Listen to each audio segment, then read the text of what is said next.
শুধুমাত্র একটা ডিম, সুজি, ময়দা আর চিনি দিয়ে অসম্ভব মজাদার একটা পিঠার রেসিপি আজকে তোমাদের সাথে শেয়ার করছি। এই পিঠাটা একবার খেলে বারবার খেতে ইচ্ছা করবে। এই পিঠা বানাতে কিন্তু একেবারে কম সময় লাগে। কথা না বাড়িয়ে মেন ভিডিওতে চলে যাচ্ছি। প্রথমে একটা বলে ভেঙে নিচ্ছি আমি একটা ডিম। তোমরা চাইলে কিন্তু পিঠার পরিমাণটা আরো যদি বাড়িয়ে বানাও তাহলে এখানে ডিমটাও কিন্তু বাড়িয়ে দিতে হবে। আমি এখানে দিয়ে দিচ্ছি চিনি। প্রথমেই কিন্তু ডিম আর চিনিটাকে খুব ভালোভাবে মিশিয়ে নিতে হবে। আর এখানে 1 চিমটে পরিমাণ লবণ দিয়েছি। একটা ডিমের জন্য আমি এখানে প্রায় 1/4 কাপের মতো চিনি দিয়েছি। তোমাদের কাছে যদি কাপ না থাকে, মেজারমেন্ট কাপ যদি না থাকে, তাহলে তোমরা বাটি মেপেই দিতে পারো। একদম ছোট সাইজের একটা বাটি মেপে তার অর্ধেকটা পরিমাণ এখানে চিনি দিয়ে দিবে। খুব ভালোভাবে এটাকে আমি মিশিয়ে নিচ্ছি। এটাকে কিন্তু ফোম করার কোনো প্রয়োজন নেই। খুব ভালোভাবে কিছুক্ষণ ফেটিয়ে নিলেই হবে। তারপর আমি এখানে দিয়ে দিলাম 1/2 কাপ পরিমাণ সুজি। সুজিটা দিয়েও কিন্তু খুব ভালোভাবে এভাবে একটু ফেটিয়ে নিতে হবে। আর তারপর এখানে আমি দিয়ে দিব ময়দা। ময়দাটা কিন্তু পরিমাণ বুঝে এখানে দিতে হবে। এখানে আমি প্রথমে 1/2 কাপের মতো দিয়েছি। তারপর এটাকে খুব ভালোভাবে মিশিয়ে নিচ্ছি।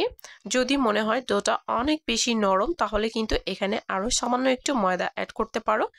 এই ডোটা কিন্তু একটু নরমই থাকবে, নর্মাল রুটি পরোটার ডোর মতো কিন্তু হবে না। এই তো এটা বেশ অনেকটাই নরম থাকবে। আমি হাতটাকে ক্লিন করে নিচ্ছি। এটাকে একটু রেস্টে রেখে দিতে হবে, তারপরে কিন্তু পিঠাগুলো শেপ দেওয়া যাবে।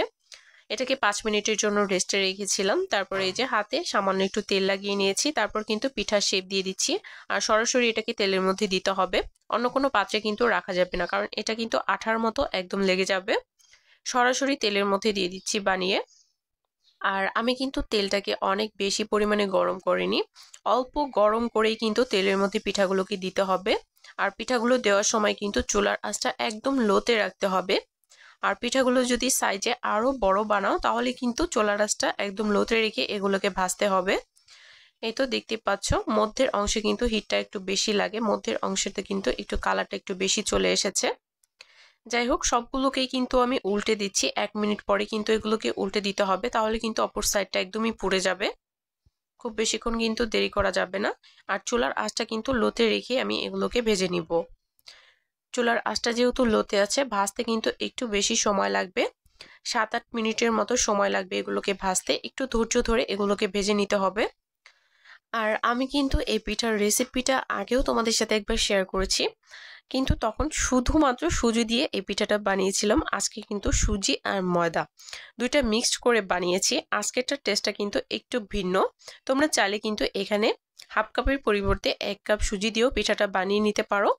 এখানে কিন্তু আজকে আমি 1/2 কাপ সুজি দিয়েছি, 1/2 কাপ ময়দা দিয়েছি। আর এই পিঠাটার টেস্ট একটু ভিন্ন। এটা আমার কাছে খুবই ভালো লাগে এই পিঠাটা। যারা এখনো ট্রাই করোনি, একবার হলো পিঠাটা ট্রাই করে দেখবে। আশা করছি সবার কাছে ভালো লাগবে। আর এই তো আমি কিন্তু এখানে পিঠাগুলো ভেজে নিচ্ছিলাম, একটু সময় নিয়ে ভেজে নিয়েছি চুলার আঁচটা লোতে রেখে। আর এখন কিন্তু দুইটা সাইডেই খুব সুন্দর কালার চলে এসেছে। আর যেহেতু একদম লোতে রেখে ভেজেছি, ভেতরটাও কিন্তু খুব ভালোভাবে কুক হয়ে গেছে। এখন আমি সবগুলো পিঠাকেই তুলে নিচ্ছি। তোমাদেরকে একটা ভেঙে দেখিয়েও দেব ভেতরটা কতটা সুন্দর হয়েছে। আর ভিডিওটি যদি কোনো অংশে তোমাদের একটুও ভালো লেগে থাকে তাহলে কিন্তু অবশ্যই একটা শেয়ার দিয়ে পাশেই থেকো। আর এই তো দেখো পিঠার ভেতরটা কিন্তু অনেক বেশি সফট, খেতে কিন্তু অসম্ভব মজাদার।